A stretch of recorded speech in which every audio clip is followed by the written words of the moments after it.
43절부터 48절까지 제가 봉독해 드리겠습니다. 또 내 이웃을 사랑하고 내 원수를 미워하라 하였다는 것을 너희가 들었으나 나는 너희에게 이르노니 너희 원수를 사랑하며 너희를 박해하는 자를 위하여 기도하라. 이같이 한즉 하늘에 계신 너희 아버지의 아들이 되리니 이는 하나님이 그 해를 악인과 선인에게 비추시며 비를 의로운 자와 불의한 자에게 내려주심이라. 너희가 너희를 사랑하는 자를 사랑하면 무슨 상이 있으리요? 세리도 이같이 아니하느냐? 또 너희가 너희 형제에게만 무난하면 남보다 더하는 것이 무엇이냐? 이방인들도 이같이 아니하느냐? 그러므로 하늘에 계신 너희 아버지의 온전하심과 같이 너희도 온전하라. 아멘. 오늘 목포 지역에 코로나 확진자가 생겨서 오늘 주일만 불가피하게 영상 예배로 전환을 하게 되었습니다. 가정에서 예배를 드리시는 분들, 또 예배당에 나오셔서 그래도 예배를 드리시는 분들에게 하나님께서 또 말씀을 통해서 은혜 주시기를 원하고, 언제 어디서든지 여러분이 바른 예배자로 서서 하나님께 영광을 돌릴 수 있기를 바랍니다. 하나님 나라 백성인 저와 여러분이 7월 달에 적용해야 될 품성은 무엇인 줄 아십니까? 창의성입니다. 마태복음 5장 44절에서 46절 그 창의성에 관한 그 본문은 마태복음 5장 44절에서 46절에 원수를 사랑하며 박해하는 자를 위해 기도하라고 하는 예수님의 명령을 우리의 삶에서 지켜갈 때 우리의 품성이 창의성이 있는 품성이 된다, 이런 의미에서 오늘 창의성 말씀을 살피고자 합니다. 여기서 창의성이라고 하는 것은 어떤 기술을 개발하는 능력, 이걸 말하지 않습니다. 창의성은 우리가 하나님 백성으로 삶으로 살아내는 그런 능력을 말합니다. 그런 의미에서 저는 창의성이라는 것보다는 창의력, 왜냐하면 어떤 성질이 아니고 어떤 힘이기 때문에 창의력이라 이렇게 말하는 것이 더 합당하다고 생각해서 창의력이라 이렇게 설명을 하겠습니다. 이 창의력의 정의는 여러분 원력에 보면 이렇게 나와 있습니다. 새로운 관점에서 필요한 일이나 생각에 접근하는 것. 새로운 관점에서, 이제 이 정의에서 가장 중요한 게 이제 새로운 관점이라 하는 얘기인데요. 새로운 관점에서 필요한 일이나 일이나 생각에 접근하는 것인데, 제가 좀 풀어서 쉽게 설명을 하면 그렇습니다. 창의력은 세상적인 사고방식에서 벗어나서 새롭고 독창적인 삶을 살아내는 능력, 이렇게 설명이 가능합니다. 세상적인 사고방식, 일반적인 통념에서 벗어나서 새롭고 독창적인 삶을 살아내는 능력. 그럼 어느 나라의 삶이겠습니까? 하나님 나라의 삶을 살아내는 그 능력이 창의력이다, 이렇게 얘기를 드릴 수 있겠네요. 다시 말해서 세상 사람들의 생각으로는 이해하기 어려운 새로운 삶을 살아내는 능력이 창의력이라 이렇게 말할 수 있습니다. 그렇다면 어떻게 사는 것이 창의력이 있는 삶인지 살펴보면서 함께 은혜를 나누기를 원합니다. 가정에서 또 오늘 예배당에서 예배하는 모든 분들에게 말씀의 은혜가 있기를 원합니다. 창의력 있는 삶을 살려면 첫 번째, 예수님께서 이르신 말씀대로 살아야 합니다. 따라서 합시다. 예수님께서 이르신 말씀대로 살아야 한다. 44절을 여러분 보시면, 나는 너희에게 이르노니 너희 원수를 사랑하며 너희를 박해하는 자를 위하여 기도하라, 이렇게 말씀을 해요. 여기서 눈여겨볼 말씀이 뭐냐면 나는 너희에게 이르노니 라는 말씀입니다. 여러분, 나는 너희에게 이른다라는 이 말씀은 많은 사람들이 이 말 저 말을 하지만 너희는 내가 이르는 말을 들어야 한다, 이런 말씀이에요. 실상 여러분, 오늘 마태복음 4장 43절과 44절을 보면 여러분이 접속사가 여기 들었겠구나, 이렇게 좀 감을 잡을 수가 있어요. 43절 끝을 보면 너희가 들었으나 나는 너희에게 이르노니 라는 말씀을 가만히 보면 너희가 들었다 그러나 나는 너희에게 이른다 이런 접속사가 들어있다고 여러분이 짐작을 하셔야 돼요. 그래서 오늘 나는 너희에게 이른다 이 말씀은 너희가 사람들에게 이 말 저 말을 들었다. 특별히 43절에 있는 내 이웃을 사랑하고 내 원수를 미워하라 하였다는 이 성경에도 없는 장로들의 그 전통, 유대교에서 태어난 이 유전을 너희들이 듣고 지켜왔지만 나는 너희에게 말한다. 원수를 사랑하고 박해하는 자를 위해서 기도해라. 원수를 사랑하는 것, 핍박하는 자를 위해서 기도하는 것은 인간의 생각으로는 결코 이해하기 어려운 말이죠. 유대인의 전통적 개념으로도 원수 사랑해라, 박해하는 자를 위해서 기도해라. 이것은 이해 불가한 그런 개념입니다. 어떻게 원수를 사랑하라고 할 수 있는가? 원수는 반드시 어떻게 해야 되죠? 원수는 갚아야 되죠. 속이 시원하게 갚아야 되죠. 대대로 갚아야 되죠. 그리고 어떻게 나를 박해하는 자를 위해서 기도할 수 있는가? 축복할 수 있는가? 핍박하는 자가 있다면 맞서 싸우고 같이 박해하고 그렇게 해야 되지 않느냐 이런 얘기죠. 그런데 우리 예수님은 우리에게 이르시죠. 원수를 사랑하라. 박해하는 자를 위해서 기도하라. 이렇게 우리에게 이르십니다. 예수님의 이런 요구는 이 세상 사람들의 가치관으로는 생각할 수도 없습니다. 이렇게 행동할 수도 없습니다. 이것이 창의력입니다. 이것이 새로운 삶이에요.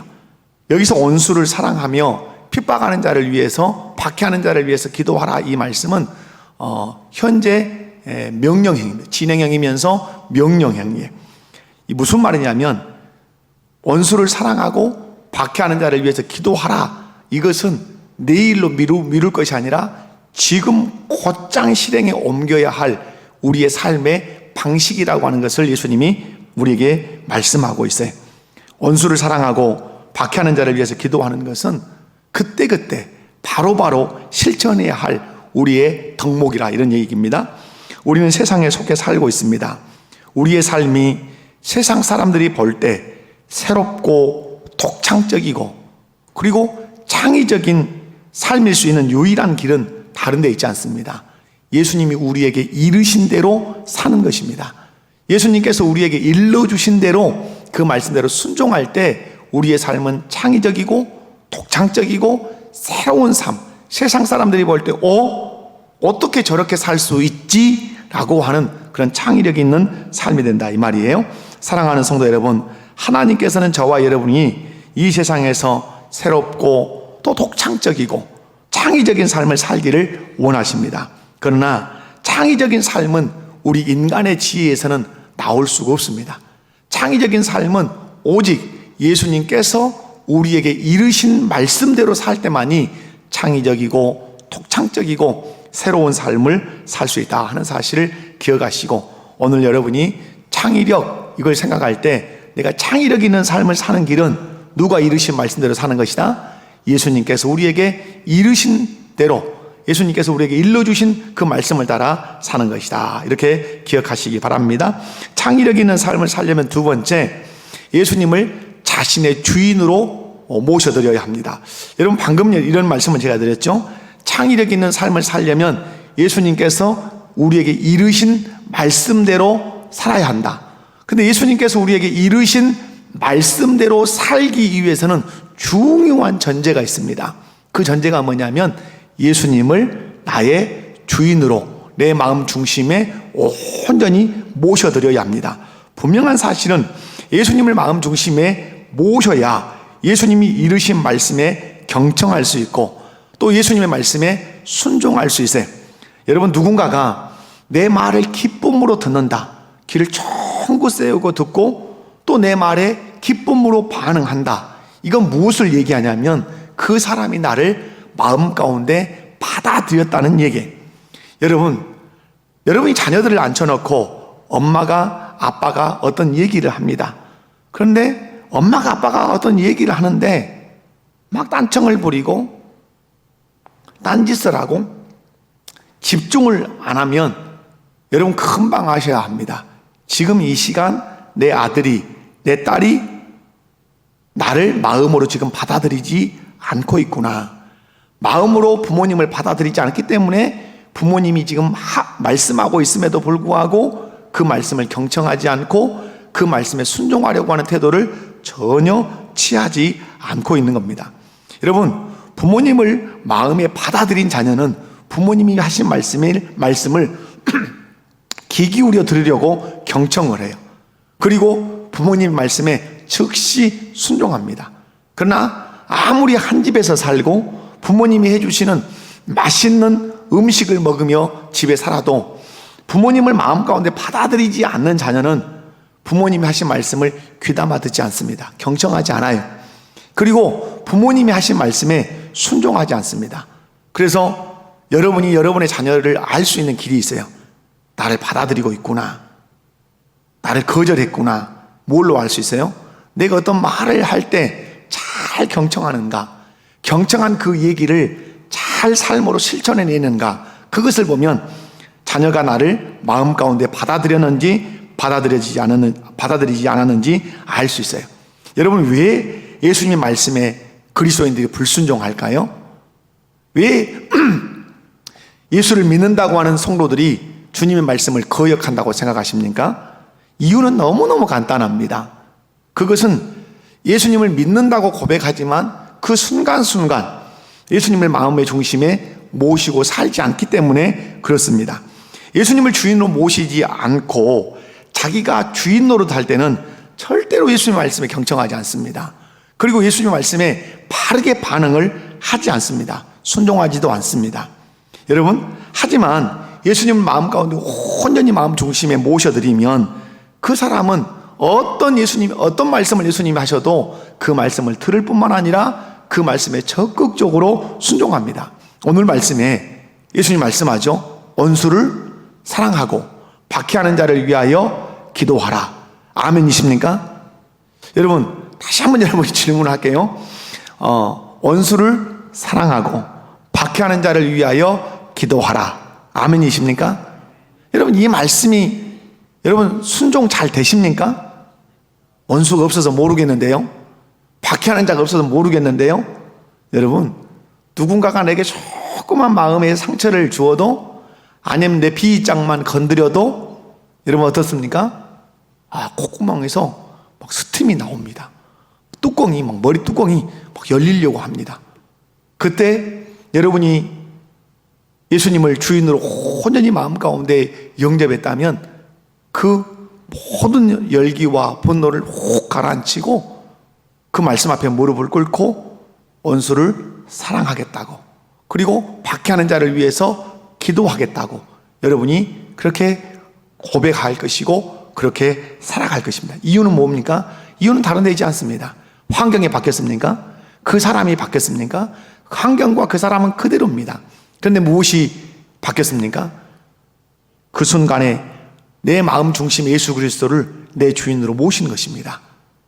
예수님을 내 주인으로, 내 왕으로 온전히 받아들이니까 그 주님이 말씀합니다. 원수 사랑해라.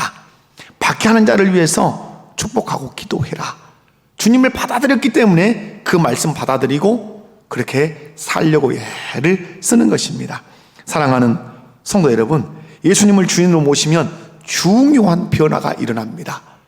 예수님을 주인으로 모시면 중요한 변화가 일어나는데 생명의 변화다 이렇게 얘기할 수 있습니다. 그런데 그 생명으로 인해서 어떤 변화가 일어나냐면 관점이 변화됩니다. 예수님을 내 마음의 주인으로 모시면 뭐가 변화된다고요? 관점이 변화돼요. 자, 예수님을 믿으면 내 안에 예수 생명이 들어옵니다. 예수 생명이 들어오면 보는 관점이 바뀌어요. 누구의 관점으로 바뀌죠? 주님이 보시는 눈으로 사람을 보고, 주님이 보시는 눈으로 환경을 보고, 주님이 보시는 눈으로 상황을 보려고 하는 그 관점이 확 바뀝니다. 여러분, 나라고 하는 껍데기는 그대로 있습니다. 나라고 하는 껍데기는 그대로 있고 내 앞에 있는 사람도 그대로 있습니다. 내 주변의 환경과 상황도 그대로 있습니다. 근데 내가 예수님을 믿은 후에 예수님을 주인으로 딱 모시면 내 눈이 바뀝니다. 내 마음이 바뀌어요. 그러면 사람을 대하는 태도가 달라지고 상황과 환경을 바라보는 그 눈이 완전히 달라집니다. 그러면 상황과 환경을 대하는 태도도 바뀌게 되어 있어요. 사랑하는 성도 여러분, 예수님을 주인으로 모시면 무엇이 바뀐다고요? 관점이 바뀌어요. 여러분은 예수님을 주인으로 모심으로 말미암아서 관점이 바뀌셨습니까? 관점이 바뀌었다는 것을 금방 나는 알 수 있어요. 예수님을 주인으로 모시기 이전과 모신 이후에 사람을 바라보는 그 눈이 달라졌어요. 상황과 관점을 바라보는 그 눈이 달라졌어요. 옛날에는 원수 그러면 죽일 놈, 박해하는 자 그러면 나도 언젠가는 너를 내가 박해할 거야, 이런 관점이었단 말이에요. 그런데 예수님을 주인으로 딱 모시고 나니까 원수인데 사랑하겠습니다, 박해하는 자인데 축복하며 기도하겠습니다, 이렇게 바뀐다 이 말이에요. 여러분, 분명한 사실, 예수님을 내 주인으로 모시면, 내 왕으로 모시면 세계관의 변화가 옵니다. 가치관의 변화가 옵니다. 그래서 사람을 보는 관점, 상황과 환경을 바라보는 관점, 대하는 모든 태도가 완전히 180도 변화된다는 사실 여러분 꼭 기억하십시오. 그러므로 관점의 변화는 무엇의 변화가 없이는 불가능하죠? 관점의 변화는 예수님을 주인으로 모시지 않고는 절대로 변화되지 않습니다. 여러분, 예배당 안에 많은 그리스도인들이 있습니다. 그리고 스스로가 나는 그리스도인이라고 하는 사람들이 있습니다. 그러나 그들의 삶이 변화되지 않고 사람을 대하는 태도, 상황과 환경을 대하는 태도가 전혀 바뀌지 않은 이유는 다른 데 있지 않습니다. 예수님을 믿기는 하지만 그 마음 중심의 의자에 예수님이 앉아 계시지 않고 내가 앉아 있기 때문에 사람을 대하는 태도, 상황과 환경을 대하는 그 관점의 그 태도가 전혀 바뀌지 않는 것입니다. 여러분, 우리가 사형리에서 보면 내가 분명히 예수님을 믿고 구원을 받은 사람일 수 있습니다. 그런데 그 마음 중심의 의자에 누가 앉아 계셔야 되는데, 예수님이 마음 중심의 의자에 예수님이 앉아 계셔야 되는데 내가 앉아 있고, 그 의자 아래에 누가 계실 수 있습니까? 예수님이 계실 수 있어요. 이 사람은 예수를 10년을 믿고 50년을 믿고 100년을 믿고 죽을 때까지 예수를 믿어도 사람을 바라보는 관점이 바뀌지 않습니다. 상황과 환경을 바라보는 관점이 바뀌지 않습니다. 관점이 바뀌지 않기 때문에 사람을 대하는 태도, 환경과 상황을 대하는 태도가 전혀 예수 믿기 이전과 변화가 되지 않습니다. 사랑하는 성도 여러분, 한 사람의 관점이 변화되는 열쇠, 그것은 마음의 왕이 바뀌어야 한다. 신앙생활 하면서도 하나님 나라 백성의 모습이 나타나지 않는 이유, 여전히 세상 사람의 모습이 교회 안에서 여전히 그대로 드러나는 이유, 사람을 대해도 환경을 대해도 상황을 대해도 여전히 세상 사람처럼 대하는 그 이유, 어디의 문제다? 마음의 왕의 문제다. 마음의 주인의 문제다. 여러분, 남편이 예수를 믿고 아내가 예수를 믿는데 그 남편이 40년을 예수를 믿었는데 아내를 함부로 대합니다. 자녀들을 폭력적으로 대합니다. 혈기를 확 부립니다. 예수를 40년 믿었는데 남편이 그렇게 대합니다. 왜 그럴까요? 나는 성격이 원래 그래, 이렇게 말하는 것을 퉁칠 수 있을까요? 성경은 그렇게 말하지 않습니다. 성경은 예수를 믿으면 생명이 변화되고, 생명이 변화되면 그 마음의 왕이 변화되어 관점이 바뀌고, 관점이 바뀌면 사람을 대하는 태도와 상황과 환경을 대하는 태도가 완전히 달라진다고 말합니다. 저는 늘 여러분에게 말씀드립니다. 삭개오라고 하는 사람이 예수님을 마음의 중심에 주인으로 딱 모셔드리는 순간 물질을 바라보는 관점이 달랐고, 그 관점이 변화되니까 물질을 쓰는 태도가 달라진 것입니다. 사랑하는 성도 여러분, 주방장이 바뀌면, 요즘 여러분 이 말 여러 번 하네요. 주방장이 바뀌면 뭐가 바뀌죠? 메뉴가 바뀌죠. 제가 저희 집 주방에 잘 들어가서 음식을 하진 않습니다. 한다면 라면을 끓여주는 것, 이 정도 하겠죠. 근데 여러분, 아내가 주방에 들어설 때와 제가 만약에 주방에 들어서면 음식하는 스타일도 다르고 만들어내는 음식의 메뉴도 다르겠지요. 여러분, 지금까지 여러분 마음의 주방장이 누구셨습니까? 여러분 자신이면 여러분이 만들어내고 싶은 음식만 만들어냈을 거예요. 그러나 여러분 진실로 예수 그리스도를 믿고 예수 그리스도를 나의 주인으로 온전히 영접했다면 주님이 만들어내는 음식들을 만들어내실 거예요. 그게 삶의 변화죠. 그것이 사람을 대하는 태도의 다름이죠. 상황과 환경을 대하는 태도가 다르죠. 코로나19라고 하는 이 바이러스를 대하는 태도는 예수님을 나의 주인으로 온전히 모시고 살면 코로나를 바라보는 관점이 다릅니다. 그리고 그 코로나를 대하는 그 방식이 달라지게 돼 있어요.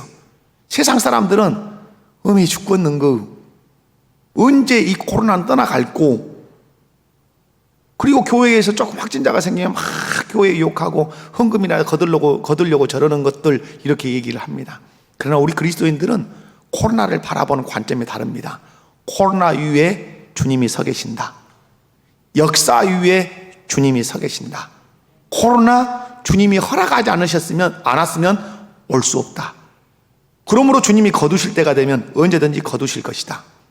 주님의 뜻이 지금 아직 이 땅에서 실현되지 않았기 때문에 주님이 코로나를 거두지 않고 있을 것이다. 그렇다면 주님의 뜻은 무엇인가? 주님이 우리에게 주시는 메시지는 무엇인가? 그것을 찾아내자. 하나님께 돌아가야 되는 영역은 없는가? 공동체적으로 회개해야 될 영역은 없는가? 아니면 알곡과 쭉정이를 걸러내는 큰 바람으로 코로나19를 사용하고 계시는 건 아닌가? 그렇다면 나는 하나님께로부터 멀어지는 쭉정이는 쭉정인가? 하나님께로 가까이 가는 알곡인가? 여러 각도에서 코로나19를 해석해내는 그 관점, 대하는 태도가 바뀐다 이 말이에요. 여러분, 마음의 주인이 바뀌어야 관점이 바뀝니다. 관점이 바뀌어야 사람을 대하는 태도와 환경과 상황을 대하는 태도가 완전히 달라져서 창의적인 삶, 새롭고 독창적인 삶, 세상 사람이 이해할 수 없는 하나님 나라 백성된 삶을 우리가 살아낼 수 있다는 사실을 여러분 꼭 기억하시기 바랍니다. 이렇게 마음의 주인이 누구냐는 대단히 중요하다는 사실을 여러분 기억하십시오. 마음의 주인이 예수님으로 바뀌어야 원수는 사랑해야 할 사람으로, 박해하는 자는 기도해야 할 사람으로 보는 관점의 변화가 일어날 줄로 믿습니다. 이런 삶이 창의적인 삶이라 이 말입니다. 그러므로 이 세상 사람들이 생각할 수 없는 새롭고 창의력 있는 삶을 살려면 반드시 예수님을 마음 가운데 누구로 모셔라? 주인으로 모셔라. 그래서 몸은 그대로고 껍데기는 그대로고 상황과 환경은 그대로이지만 무엇이 바뀌어라? 관점이 바뀌어라. 관점이 바뀌면 무엇이 바뀐다? 사람을 대하는 태도가 바뀌고 상황과 환경을 대하는 태도가 바뀐다. 이 태도의 바뀜이 원수 사랑으로 나타나고 태도의 바뀜이 박해하는 자를 위해 기도하는 것으로 나타난다. 이것이 창의적인 삶이요, 이것이 하나님 나라의 백성의 새로운 삶이다. 이것을 세상 사람들이 볼 때 우와, 어떻게 저렇게 살 수 있냐? 라고 반문하게 된다 이 말이에요. 오늘 하나님은 이 삶을 우리에게 요구하신다 이 말입니다. 우리 성도님들은 예수님을 주인으로 모시고 주님이 이르신 말씀대로 살아서 새롭고 창의력 있는 삶을 살아서 하나님께 영광을 돌리시기 바랍니다. 세 번째, 창의력 있는 삶을 살려면 세상의 말을 거절하셔야 합니다. 따라서 합시다. 세상의 말을 거절하자. 여러분, 예수님께서 이르신 말대로 살려면 세상의 말을 거절해야 돼요. 여러분, 예수님이 왕 노릇을 어떻게 하십니까? 예수님이 왕 노릇을 어떻게 하냐면 당신이 명령하심으로 하십니다. 잘 들으셔야 됩니다. 예수님이 왕 노릇을 어떻게 한다고요? 당신이 명령하심으로 해요. 명령체계로. 명령하심으로. 그 명령에 내가 순종하면 주님이 나를 다스리시는 것이 돼요. 마찬가지예요. 마귀가 왕 노릇을 어떻게 하겠습니까? 자기의 말로 해요. 자기의 말로. 세상의 말로. 그러므로 여러분, 우리에게 왕 노릇 하려고 하는 존재는 딱 두 존재예요. 하나는 사단이고 하나님 예수님이에요. 어디에 이 두 존재가 앉으려고 그럴까요? 내 마음의 중심의 의자에 예수님이 앉으시려고 합니다. 은혜의 보좌에. 사단도 그 은혜의 보좌에 사단도 앉으려고 합니다. 그런데 앉는 방식이 있습니다. 어떻게 앉죠? 자기의 말을 던집니다. 자기의 말을. 그러면 그 말을 내가 덥석 받아서 순종하면 그 존재를 내 왕으로 받아들이는 것이 됩니다. 선악을 알게 하는 나무의 실과를 따먹지 말라 하는 그 말씀을 아담과 하와가 딱 받아서 살 때는 누가 왕이었습니까?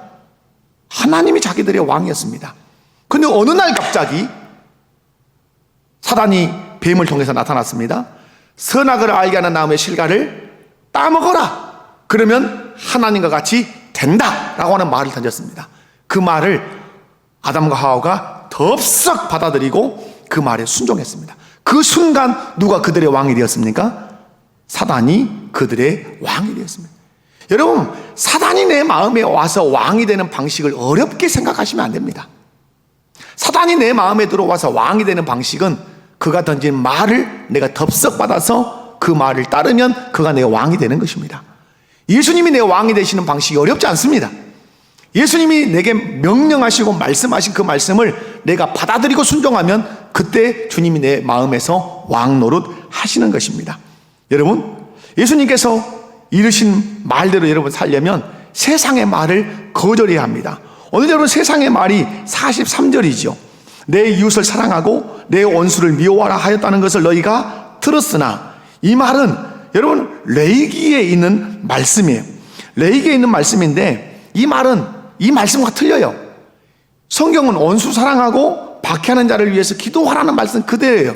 그런데 유대인들이 후제에 와서 이 말씀을 변질시킨 겁니다.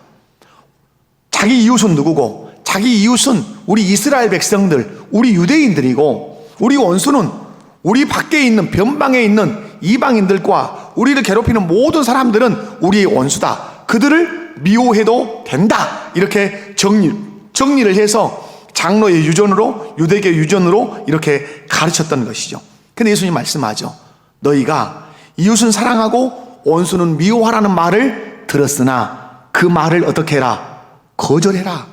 그리고 내가 이른 말을 받아들여라. 원수를 사랑하고 박해하는 자를 위하여 기도하라. 여러분, 여기서 우리 주님이 가르치시는 중요한 원리가 있죠. 세상의 왕을 받아들일 거냐, 하나님 나라 왕을 받아들일 거냐는 다른 방식이 아니에요. 누구의 말을 받아서 순종하느냐가 그 왕을 내 왕으로 받는 거라, 이 말이에요. 여러분, 세상의 말과 주님의 말씀은 늘 충돌합니다. 이것이 여러분 영적인 전쟁이에요.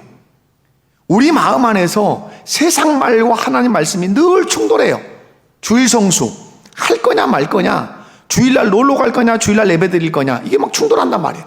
11조를 할 거냐 말 거냐 충돌한단 말이에요. 나에게 내 마음을 상하게 한 사람을 사랑할 거냐 미워할 거냐 충돌한단 말이에요. 성경은 사랑하라는데 내 감정은 막 미워하고 싶은 마음이 막 이렇게 끓는단 말이에요. 이게 늘 충돌해요. 이게 뭐예요? 우리가 말하는 영적인 전쟁이에요. 영적인 전쟁. 그런데 우리 주님이 오늘 말씀하죠. 네가 창의력 있는 삶을 살려면, 독창적이고 하나님 백성다운 삶을 살려면 네가 거절해야 할 말과 붙들어야 할 말을 알아야 된다. 세상의 말은 어떻게 하고? 거절하고. 세상의 말을 거절한다는 말은 누구를 거절한다는 말이에요? 세상의 왕, 사단이 내 왕 되는 걸 거절한다는 말이에요. 세상의 말을 거절하고 주님의 말씀을 받아들이고 붙들고 순종해서 예수님만을 나의 왕으로 모시는 그런 삶을 살아라. 그래야 창의력 있는 삶, 세상 사람들과 전혀 다른 새로운 삶을 살 수 있다고 우리에게 말씀해. 내가 너희에게 이르노니 라는 말씀은 내가 너희에게 이른 말이 사람들의 생각과 다를지라도 내 말을 듣고 순종해라. 그러면 너희의 삶이 새롭고 독창적이고 창의력이 있는 그런 삶 분명히 될 거다. 그러므로 우리가 이 세상에서 하나님 나라 백성으로 창의력 있는 삶을 살려면 세상의 통념을 거절해야 돼요. 세상의 통념을 거절하고 예수님께서 이르신 말씀을 받아들이고 순종해야 될 줄로 믿습니다. 여러분, 예를 들면 이런 거죠. 잘 들어보십시오. 영상으로 예배 드리신 분들도 잘 들으셔야 돼요. 어떤 얘기냐면, 지금 이 시대가 자녀를 많이 낳으려고 하는 세대입니까? 안 낳으려고 하는 세대입니까? 안 낳으려고 하는 세대죠. 이 세대의 부모들이 자녀들을 향해서, 결혼하는 자녀들을 향해서 어쩌든지 결혼하면 얘 많이 낳아라, 둘 갖고는 안 된다, 셋 이상이 돼야 된다, 이렇게 가르치는 부모가 많은 세대입니까? 안 많은 세대입니까? 안 많은 세대죠. 자, 오늘 말씀을 잘 들어보셔야 됩니다. 그런데 성경은 말씀하죠. 창세기 1장 26절에서 28절, 인간을 창조하시고 창조된 그 인간에게 가장 먼저 하나님이 하신 말씀이 뭐죠? 생육하고 번성하고 땅에 충만하고 땅을 정복하고 모든 만물을 다스리라, 이렇게 말씀하십니다. 이것이 인간이 가장 먼저 하나님으로부터 부여받은 거룩한 사명이라, 이 말이에요.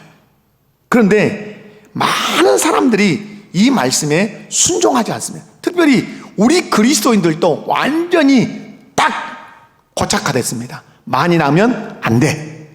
안 되는 이유, 자녀가 엄마 나 셋 낳았는데 하나 더 낳을까 봐. 미쳤냐 고생한다, 낳지 마라. 권사님이 그래요, 장로님이 그래요, 안수 집사님이 그래요, 집사님들이 그래요.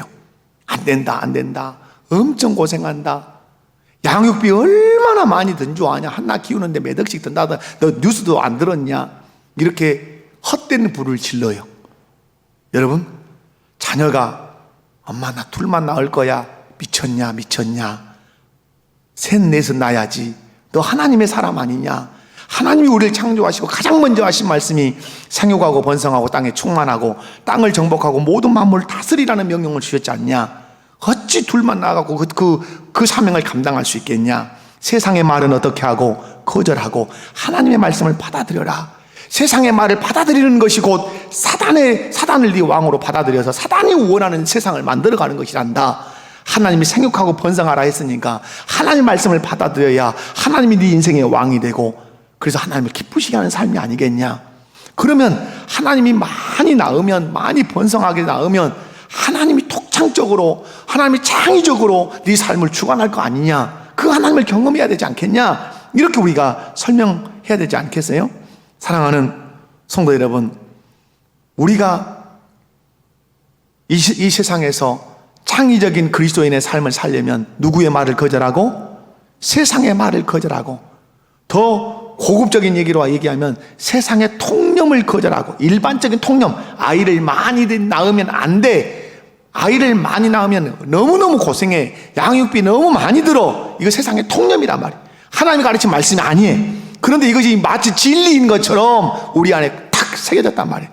이 말을 거절하고 하나님의 말씀을 받아들여서 하나님 말씀대로 많이 낳아라, 셋 이상은 어떻게든지 낳아라, 그 말에 우리가 외치고 그 말에 순종하는 순간 누가 우리의 왕이 되시는 거죠? 하나님이 우리의 왕이 되셔서 기뻐하시고 그분이 우리의 삶을 창의적으로 건설해 가실 것임을 여러분 믿으시기를 바랍니다.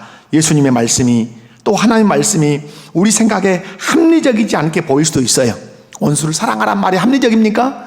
박해하는 자를 위해서 기도하란 말이 합리적입니까? 너무너무 비합리적이고 비현실적인 거죠. 그런데 우리 주님은 원수를 사랑하라, 박해하는 자를 위해서 기도하라고 우리에게 명령하십니다. 말씀이에요. 그러면 비합리적인 것까지 보여도, 비현실적인 것 같은 거 보여도 우리는 그 말씀에 아멘 해야 될 줄로 믿습니다. 그렇게 사는 것이 이 세상 사람과 다른 그 창의력이 있고 독창적이고 새로운 하나님 나라 백성의 삶이라, 이 말이에요. 때로는 손해보는 것 같이 보여도 주님이 말씀하신 거라면 그 말씀을 받아들이고 순종하면 거기에 아주 새로운 삶이 기다리고 있다, 이 말이에요. 사랑하는 성도 여러분, 분명한 사실, 창의력 있는 삶을 살려면 어떤 말을 거절해라? 세상의 말을 거절하고 누구의 말씀을 받아들여라? 주의 말씀을 받아들여라. 어쩔까요? 한 가지가 더 있습니다. 세 가지면 끝날 것 같죠? 자, 오늘 하나, 창의적인 삶을 살려면 하나 더 있어요. 아주 중요해요. 하나님 아버지를 본받는 삶을 살아야 돼요. 자, 하나님 아버지를 본받아 사람을 대해야 돼요. 읽어보면 다 같이 시작. 하나님 아버지를 본받아 사람을 대해야 합니다. 자, 너무너무 중요합니다. 45절에 이같이 한즉 하늘에 계신 너희 아버지의 아들이 되니 라고 말씀했어요. 자, 이같이 한즉 하늘에 계신 너희 아버지 아들이 되리니. 여러분, 우리가 하늘에 계신 아버지 아들이 되는 방식이 이같이 함으로 될 수 있습니까?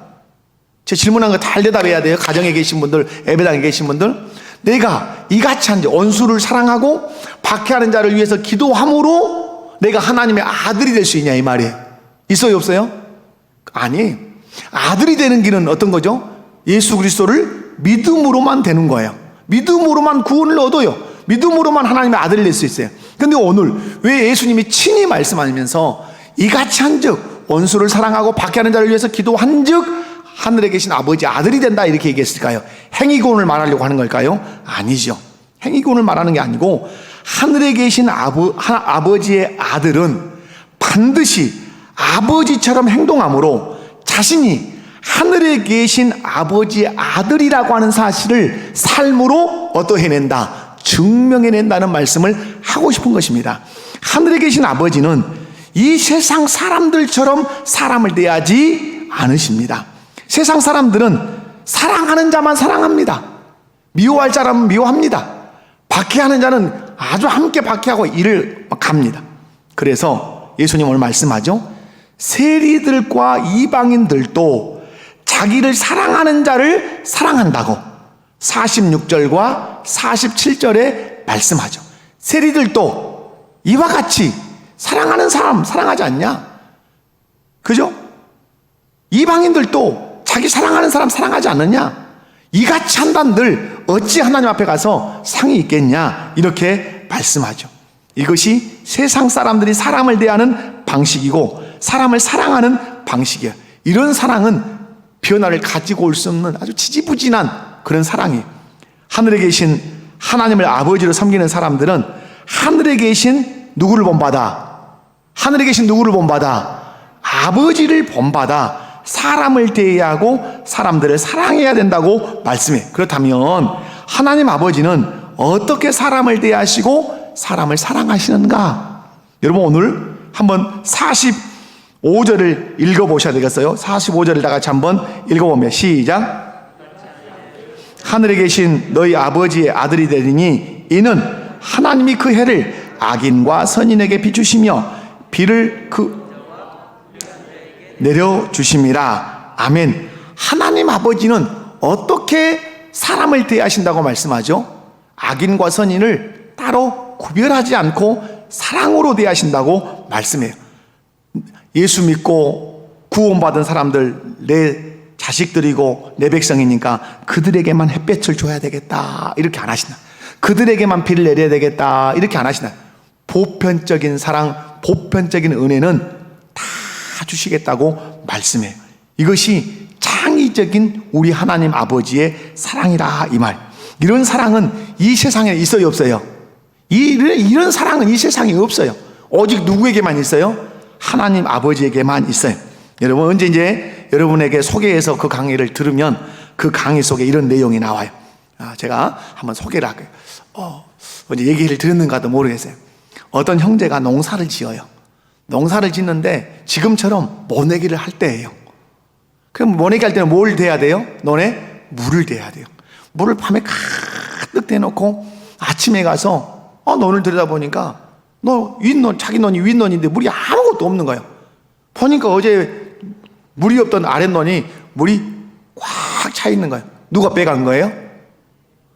저도 시골에서 살아봤지만 윗논에서 아랫논으로 물 빼는 건 아무것도 아니에요. 짝대기로 한번 혹 찌르면 다 빠져가요. 밤이면.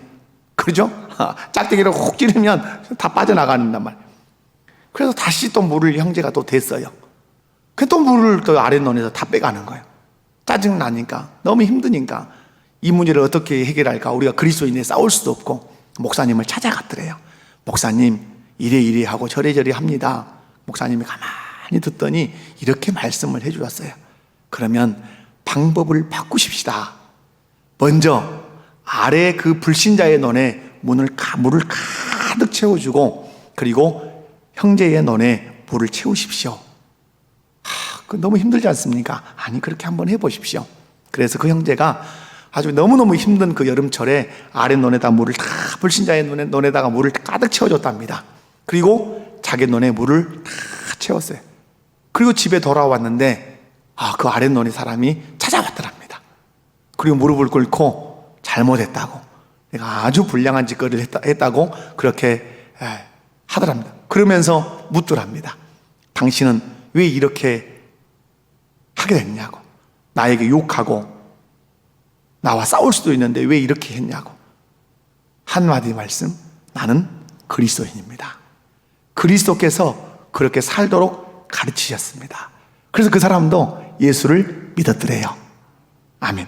여러분, 이것이 창의적인 삶이에요. 이게 창의력이에요. 하나님은 오늘 우리의 삶에서 이렇게 살아내기를 원하세요. 그러므로 오늘 하나님이 어떻게 사람들을 대하시죠? 의로운 자나 불의한 자나 악인이나 선인에게 비를 함께 내려주시고 해를 함께 비춰주신다, 이 말이에요. 우리가 하나님의 자녀라는 것을 늘 인식하고 하나님 아버지께서 어떻게 사람들을 사랑하시는지를 주의 깊게 성경을 통해서 살펴봐야 돼요. 그리고 누구를 닮아가야 돼요? 하나님 아버지가 어떻게 사람들을 사랑하고 어떻게 사람들을 대하는지를 유심히 보고 하늘에 계신 하나님 아버지처럼 사람들을 대하고 하늘에 계신 하나님 아버지처럼 사람을 대하는 훈련을 계속해 가면 내가 창의적인 삶을 이 땅에서 살아낼 뿐만 아니라 창의적인 그 습관이 내 인격이 되고 품성이 되어서 누가 말하지 않아도 반사적으로 누가 사랑하시는 것처럼 하나님이 사람들을 사랑하시고 대하시는 것처럼 내 삶에서 그런 대함이 있게 된다, 이 말이에요. 이것이 마태복음 5장에 나오는 소금의 삶이고 여러분 빛의 삶이에요. 이렇게 사는 삶이 바리새인과 서기관보다 더 나은 삶이에요. 이 사람이 하나님 나라의 백성이라고 말씀해요. 말씀을 정리합니다. 창의적인 사람이 되려면 예수님께서 이르신 말씀대로 살아야 될 줄로 믿습니다. 우리 안에는 새로운 것이 아무것도 없어요. 우리가 창의적인 삶, 정말 하나님 나라 백성답게 새롭고 독창적인 삶을 살아내려면 누가 이르신 말, 내가 너희에게 이른 대로, 예수님이 우리에게 일러주신 대로 살아야 될 줄로 믿습니다.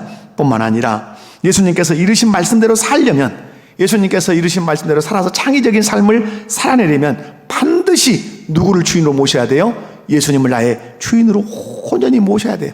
주인으로 모셔야 그분의 말씀이 들려오고 예수님을 주인으로 모셔야만이 그분의 말씀에 내가 적극적으로 순종할 수 있어요. 그분을 마음에 모셔드리지 않으면 경청도 하지 않을 뿐만 아니라 순종도 하지 않아요. 여러분, 예수님을 구주로 믿는다고 고백하지만 마음 중심의 의자에 딱 누가 앉으셔야 돼요? 예수님이 주인으로 날마다 앉으셔야 돼요. 그래서 주님의 말씀을 기쁨으로 듣고 그 말씀에 순종해서 여러분이 창의력 있는 삶을 사시기 바라고요. 뿐만 아니라 예수님을 주인으로 모셨다면 누구 말을 거절해야 돼요? 세상의 말을 거절해야 돼요. 그 말을 받아들이는 것이 그 존재를 왕으로 받아들이는 거예요. 여러분이 예수님을 주인으로 모셨다면 예수님의 말씀을 받아들임으로 예수님 내 주인이요 내 왕이라는 사실을 인정해야 돼요. 그리고 그 말씀에 순종해야 돼요. 이해가 안 돼도, 손해가 되는 것 같아도 그것이 내 주인 되신 주님이 하신 말씀이라면 아멘 하고 순종해야 돼요. 원수인데 사랑하라고 하면 사랑하고, 나를 박해하는 자인데 위에서 기도하라고 하면 기도하면 그 삶이 세상이 볼 수 없는 아주 창의력이고 독창적이고 아주 새로운 삶이어서 세상 사람들이 놀랄 수밖에 없고 우리의 삶 때문에 그리스도 앞에 무릎을 꿇을 수밖에 없다, 이 말입니다. 뿐만 아니라 하나님 아버지께서 어떻게 사람을 대하시고 사랑하시는지를 본받아서 하나님처럼 사람을 대해야 돼요. 하나님 아버지는 선인과 악인에게 비를 내리시고 또 악인과 또 의로운 자에게 여러분 햇볕을 비춰주시는 분이에요. 우리도 그렇게 사람을 대하면 사람들이 우리로 인하여 하나님을 바라볼 수 있고 하나님께 무릎을 꿇게 될 것입니다. 7월달 품성이 무엇입니까? 창의력입니다.